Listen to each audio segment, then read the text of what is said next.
Новини на енергийна тема. Природният газ ще поскъпне с до 5% от 1 януари. Това означава, че цените на топлинната енергия няма да се повишават, съобщиха от комисията регулатор. Окончателното решение ще бъде взето утре.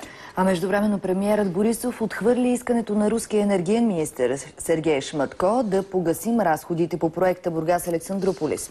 Вчера от руска страна поискаха България да заплати част от проектирането на петролопровода. По думите на Борисов, страната ни няма да направи тези плащания. Весела Коледа, честита Нова година, за Бургас Александруполис 1 лев няма да вземат.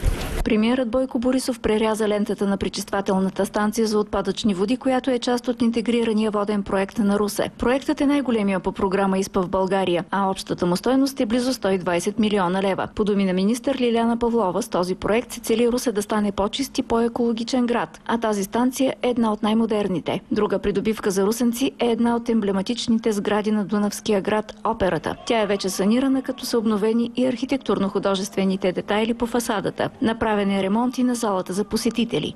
От Пенчо Коварнийски до сега тази зала, тази опера не е ремонтирана. Не само сега и истина. Килната сграда укрепихме, нови столове, допълнително ги платихме 250 хиляди лева. Червени. Да напомнят на комунистите, че имало опера тук и продължава да има благодарение на нас. За новините на Нова от Русе, Олга Василева.